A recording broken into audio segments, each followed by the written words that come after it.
अंश को किसी ने अगवा कर लिया है। कुछ भी करो भैया, चाहे जितने पैसे खर्च कर लो, लेकिन जल्द से जल्द पता लगाओ कि वो बच्चा किसके पास है, कहाँ है। वो बच्चा मेरे लिए वो मोहरा है जिसे चलकर मैं धीरेन्द्र प्रताप को मात दे सकती हूँ।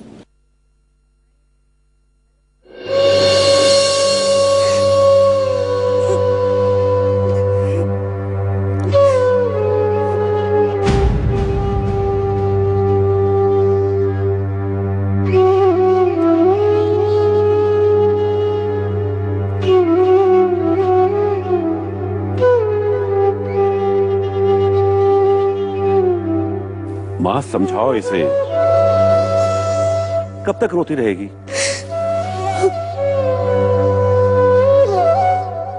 पर मैंने इससे झूठा वादा नहीं किया है।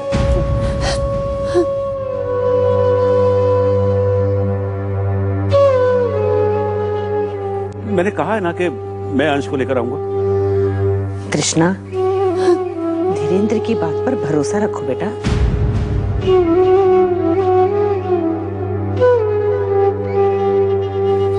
मत रो, चुप हो जाओ। बेटा कृष्णा, कल्याणी ने सिर्फ अंश को हासिल करने की कोशिश की है, लेकिन वो उसमें कामयाब नहीं होगी।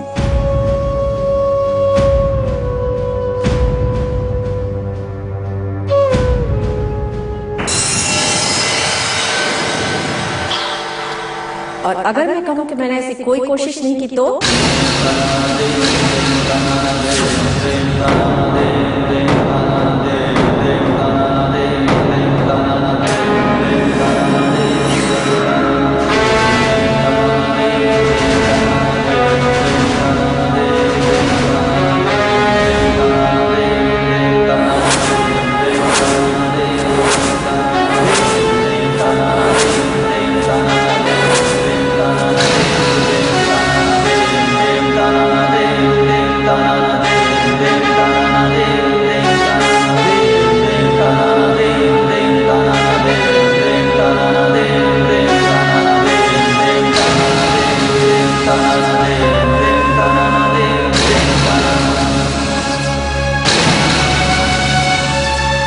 अच्छा हुआ कल्याणी, तुम खुद ही यहां चली आई, वरना मैं ही तुमसे मिलने वाला था। तुमने ये अच्छा नहीं किया। शराफत से अंश को वापस कर दो, वरना। यही तो मैं भी कहने आई हूँ। वो मेरे घर का वारिस है, उसे मेरे हवाले कर दो, वरना। वाह, तुमने ही बच्चे को अगवा करवा लिया और अब यहाँ नाटक करने आई हो? नाटक? नाटक मैं कर रही हूँ? अरे नाटक तो इसने किया है।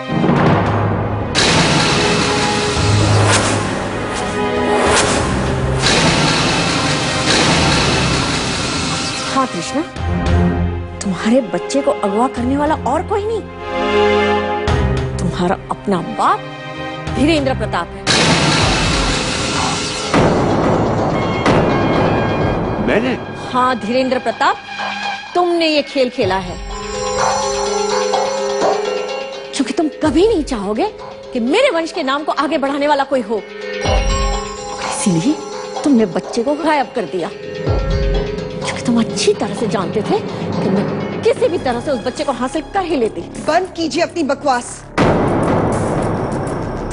और अपनी गलतियों का इल्जाम मेरे पापा पर मत लगाइए।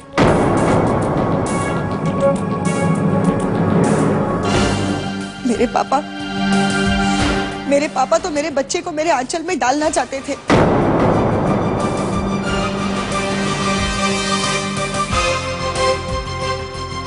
वो मुझे मेरी हर खुशी लौटाने को तैयार थे, लेकिन आपसे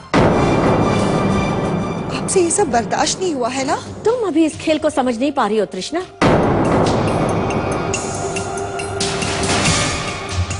ये सारा खेल, ये सारा नाटक तुम्हारे बाप ने किया है।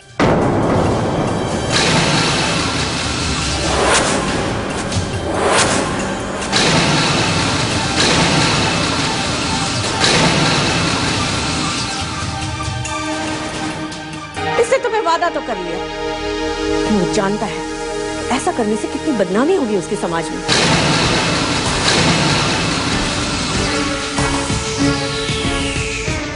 उसने उसने बच्चे को ही गायब कर दिया। जिस दिन सच्चाई तुम्हारे सामने आएगी ना, तुम समझ जाओगे सही कौन है और गलत कौन है। इससे तुम्हें वादा तो कर लिया कि वो जानता है कि ऐसा करने से कितनी बदनामी होगी उसके समाज में।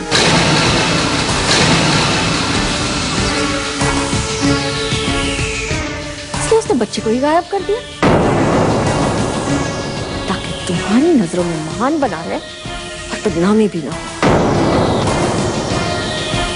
वाह क्या बात है, एक तीर से दो शिकार किए हैं इसने। बस कीजिए।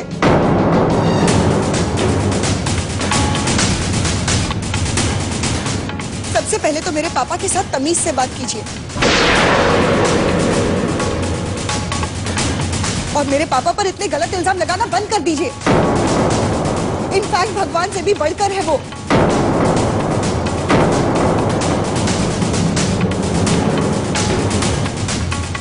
और मेरे भगवान कभी गलत नहीं हो सकते।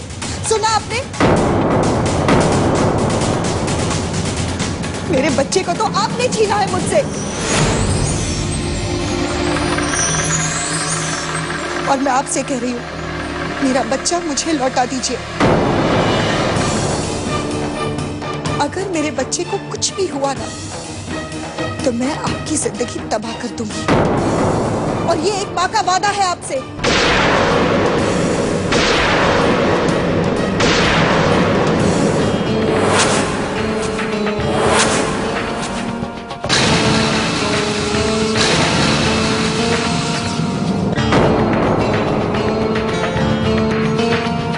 आज तुम्हें यकीन नहीं हो रहा है तृष्णा,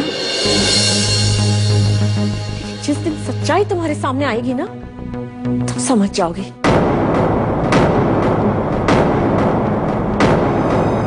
सही कौन है और गलत कौन। बस कल्याणी बस।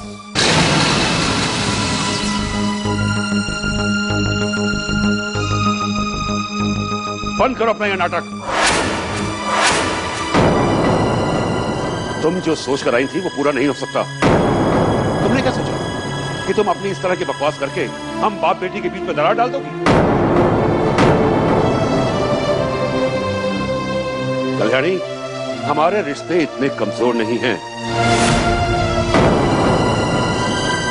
जब मैं अपनी बेटी की खुशी के लिए बदनामी सह सकता हूं, तो सोच लो कि हमारा यह रिश्ता कितना मजबूत है।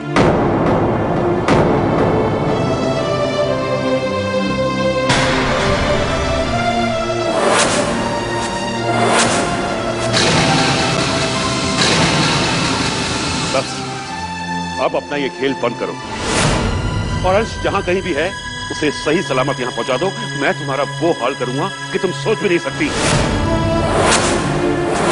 वैसे तुम उसे चाहे जहां भी छुपा लो, मैं ढूंढ ही निकालूंगा, क्योंकि तुम जानती हो कि तुम्हारा दायरा बहुत छोटा है और मेरे हाथ बहुत लंबे हैं।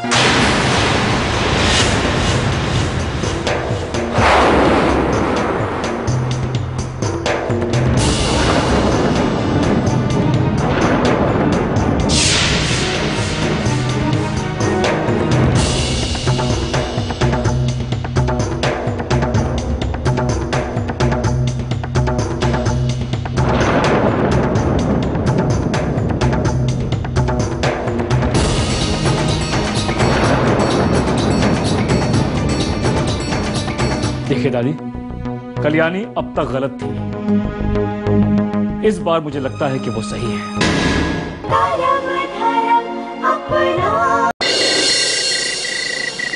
तृप्ति, तुम छोटी हो और छोटों की तरह ही बात किया करो।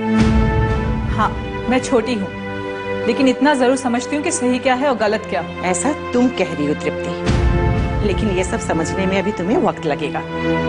अभी तो तुमने अपनी जिंदगी की ठीक से शुरुआत भी नहीं की है। किताबों की चंद लाइनें पढ़कर कुछ जीना नहीं सीख जाता। तो जिनकी आप तारीफ कर रही हैं, क्या उन्हें पता है जिंदगी कैसे जी जाती है? भूल इंसान से ही होती है तृप्ति। लेकिन तृष्णा अपनी भूल को सही मानकर उसी रास्ते पर चलने की कोशिश कर रही है दादी। हैरत की बात तो यह है कि पापा भी उसका साथ दे रहे हैं। भैया, साथ देने में दादी भी पीछे नहीं है। तो तुम लोग क्या चाहते हो? मैं तृष्णा की जान ले लूं? ऐसा मैंने कहा। दादी, मैं सिर्फ ये चाहता हूँ कि पापा उस बच्चे को इस घर में लाने का जो अपना फैसला है उसे बदल दें। और क्या, बदनामी को गले लगाने की क्या जरूरत है? देखिए दादी, कल्याणी अब तक गलत थी, इस बार मुझे लगता है कि वो सही है। वो बच्चा उसके घर का वारिस है, उसे उसका हक मिलना चाहिए दादी। अगर वो बच्चा उस घर में चला जाता है तो सारी मुसीबतों के साथ साथ दुश्मनी भी खत्म हो जाएगी। लेकिन ये बात पापा को समझाएगा कौन? हमारी तो बात वो सुनेंगे नहीं, और जिनकी बात वो सुनेंगे वो ऐसा पापा से कहेंगी नहीं। पापा से बात मैं करूंगा, और उन्हें मेरी बात सुननी होगी। हम भी इस घर के सदस्य हैं, इस घर के सुख दुख के बारे में सोचने का हमें भी हक है। अब मुझे ऐसा लगता है दादी कि चुप रहना ठीक नहीं होगा। पापा से बात करनी होगी, उन्हें इस बात का एहसास दिलाना होगा कि कृष्णा की खुशी के लिए वो सारे परिवार को दुखी नहीं कर सकते। विशाल, धीरेन्द्र पहले से ही बहुत परेशान है, उसे और परेशान मत करो। मैं उन्हें परेशान करने नहीं बल्कि परेशानी से बचाने जा रहा हूं दादी।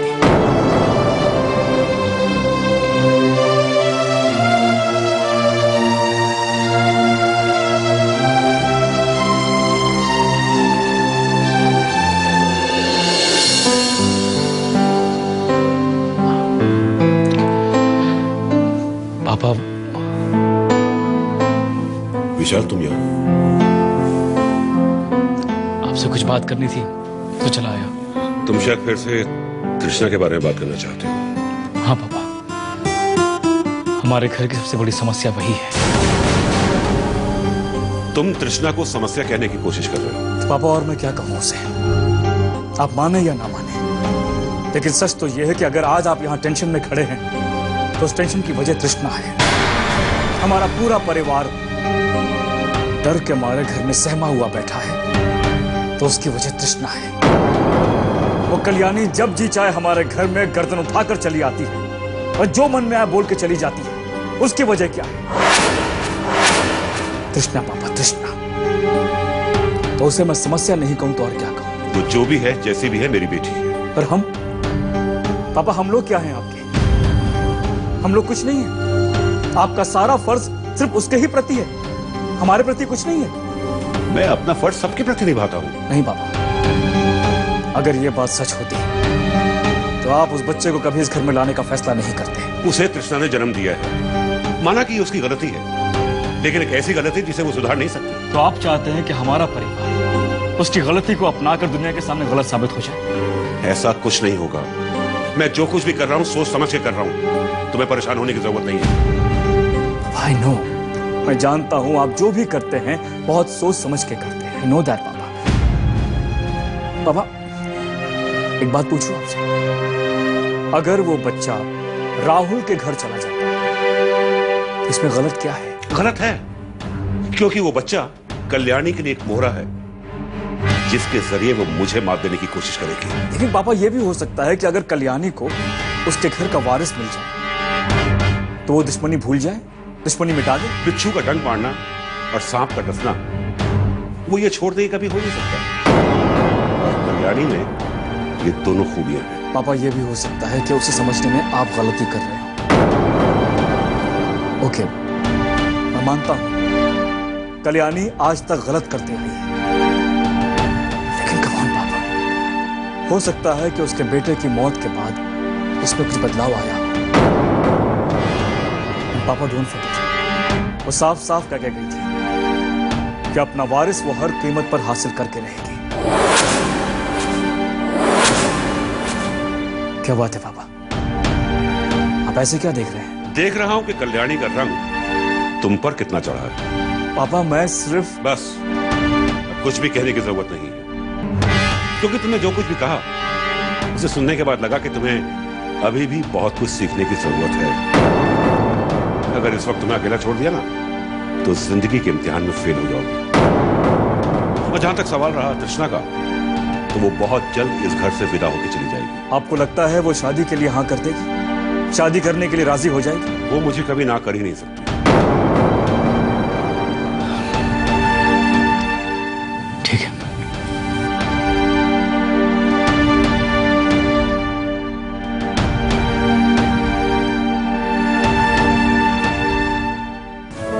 पापा, मैं आपके लिए क्या कर सकती हूँ? बस इतना बेटा कि तुम शादी के लिए हाँ कर दो।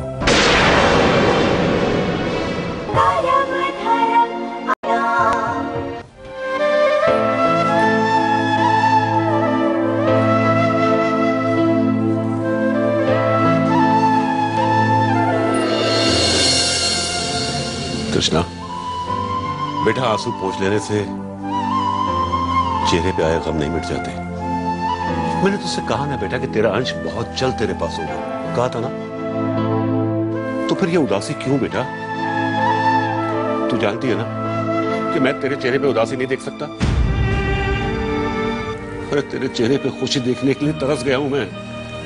लेकिन मैं क्या करूं पापा, अंश की याद हमेशा मेरे दिल में रहती है। जब भी उसका ख्याल आता है तो मेरे मन में बस एक ही बात आ जाती है कि मेरा बेटा, मेरा अंश मुसीबत में है। पता नहीं वो कहाँ है, किस हाल में है। वो जहां भी होगा ठीक होगा, और यही विश्वास तुम्हारे साथ होना चाहिए। और मुझे देखो, मैं तुम्हारे अंश को इस घर में लाने के लिए तैयार हूं ना। जानती हो क्यों? क्योंकि मुझे विश्वास है कि मैं लोगों का सामना कर पाऊंगा, चारों तरफ से उठने वाले हर सवाल का जवाब दे पाऊंगा। और बेटा, अगर मैंने इस विश्वास का साथ छोड़ दिया ना, तो तुमसे किया वादा कभी पूरा नहीं कर पाऊंगा। लेकिन पापा, अपने बच्चों को तकलीफ में देखकर तो हर माँ बाप को दुख होता ही होगा ना। हाँ, होता है, जरूर होता है। अब तुम्हें तकलीफ में देखकर मुझे बहुत दुख होता है। लेकिन बेटा, मैं तुम्हारी तरह आंसू नहीं बहा रहा, बल्कि तुम्हें उस तकलीफ से निकालने की कोशिश कर रहा हूं। और तुम्हें भी यही करना चाहिए बेटा। मैं क्या करूं पापा, मुझे तो वो रास्ता ही नहीं नजर आता जो मुझे मेरे अंश तक पहुंचा सके। बेटा, कामयाबी का रास्ता बना नहीं होता, बल्कि उसे बनाना पड़ता है। तुम कोशिश करोगी तो सब रास्ते बन जाएंगे, बल्कि वो रास्ता मैं बनाऊंगा। फिलहाल तो बेटा मैं तुमसे कुछ कहने आया था। कहना क्या, बस यूं समझ लो कि तुमसे कुछ मांगने आया हूं। मेरे पास आपको देने के लिए क्या है पापा? जो भी है सब कुछ आप ही का है, फिर चाहे वो कोई सामान हो या मेरी जिंदगी। बेटे, मैं तुम्हारी हर खुशी तुम्हें लौटाने को तैयार हूं, लेकिन उसके बदले मुझे भी एक खुशी चाहिए जो सिर्फ तुम दे सकती हो। पापा, अगर मैं आपके लिए कुछ भी कर सकती हूँ ना, तो मेरे लिए तो वो खुशनसीबी की बात होगी। वैसे मैंने आपको हमेशा दुख के अलावा और कुछ नहीं दिया। बताइए पापा, मैं आपके लिए क्या कर सकती हूँ? बस इतना बेटा कि तुम शादी के लिए हाँ कर दो।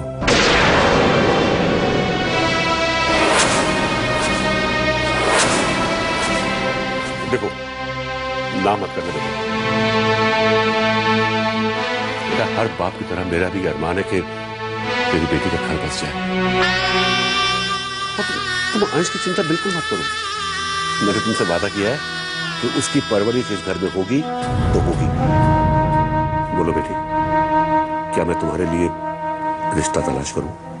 मैंने आपसे कहा ना पापा, अगर मैं आपको एक भी खुशी दे पाई तो मैं अपने आप को खुशनसीब समझूंगी।